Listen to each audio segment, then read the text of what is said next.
marches comme un aveugle qui ne sait pas où il va. Tu marches comme un sourd qui n'entend.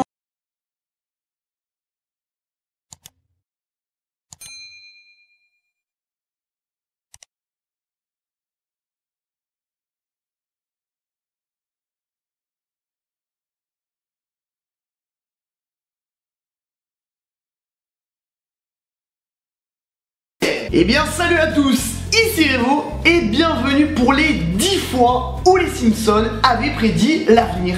Rien que ça. Et si les Simpsons, du moins le réalisateur, avait des dons. Genre des dons de voyance, tu sais. Non, sérieusement, j'ai pas plus d'informations là-dessus.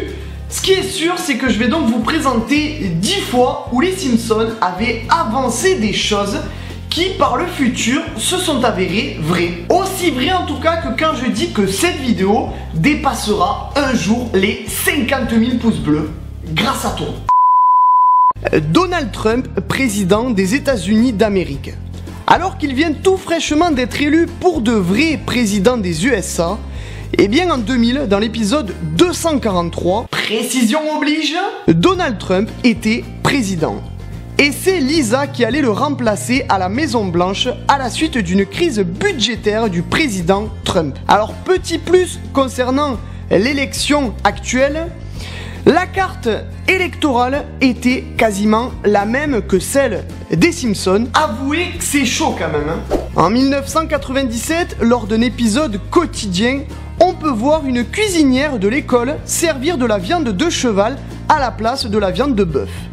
16 ans plus tard, en 2013, arrive alors le scandale Spanghero, où cette société vendait de la viande de cheval à la place de la viande de bœuf.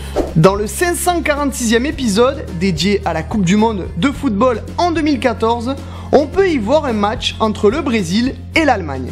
Dans ce match, Neymar, la star brésilienne, se blesse et l'Allemagne remporte la Coupe du Monde. Juillet 2014, quelques mois après, l'Allemagne devient finalement championne du monde et Neymar se blesse, alors non pas contre l'Allemagne, mais contre la Colombie. Abusé, franchement, j'ai pas de mots. Dans l'épisode The City of New York versus Homer Simpson du 21 septembre 97, Homer doit aller au World Trade Center et Lisa lui montre alors un journal où le prix et le dessin des deux tours forment la date de l'attaque terroriste du 11 septembre. Coïncidence? Complot? Illuminati? Je ne sais pas, mais en tout cas, c'est bien troublant. En 99, des radiations créent des tomates mutantes dans le monde des Simpsons. Et en 2013, les amis, la radioactivité nucléaire de Fukushima produit les mêmes abominations sur différents fruits et légumes.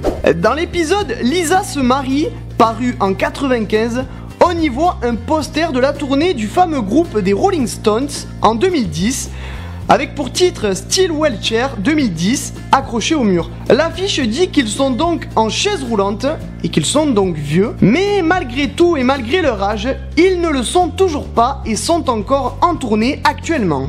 9 octobre 97 sort un épisode où Marge essaye de convaincre Bart de sortir de son lit. Elle lui suggère alors un livre, Curious George and the Ebola Virus. Et on peut y voir sur la couverture un singe alité, malade donc, dans son lit. 15 ans plus tard, ce virus, Ebola, tuera plusieurs milliers de personnes.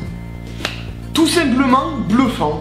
En 98, les enfants de Springfield jouent à un simulateur de travaux à la ferme. En 2009, sort le premier jeu virtuel sur le monde de la ferme, Farmville. Perso, c'est peut-être un bon jeu, mais moi en tout cas, j'y ai jamais joué. Et vous? En 95 toujours, le futur fiancé de Lisa communique avec une montre connectée. Or, nous sommes loin, mais alors très loin de la technologie actuelle. Pour preuve, en 95, le téléphone à la mode, c'était ça. C'est seulement 20 ans plus tard que sortira les premières montres connectées. Enfin, dans un épisode tout récent maintenant, les Simpsons annoncent que Revo aura 1 million d'abonnés sur sa chaîne YouTube en 2017. Un conseil, on peut commencer déjà à tous s'abonner et à partager la chaîne un maximum de fois. Parce que là, c'est pas gagné. Et bien voilà les amis, c'est donc la fin de cette vidéo assez troublante. J'espère qu'en tout cas elle vous a plu. Si c'est le cas, vous n'hésitez pas comme d'habitude à liker, commenter et partager un maximum de fois cette vidéo. Et il y en aura largement assez. N'hésitez pas aussi à venir me rejoindre sur Facebook, Twitter, Snapchat, Instagram et Periscope, réseau officiel. Allez-y, c'est gratuit. Et on se donne rendez-vous très vite pour une nouvelle vidéo. Merci à tous et à la prochaine. Salut! Et moi je me casse aux USA.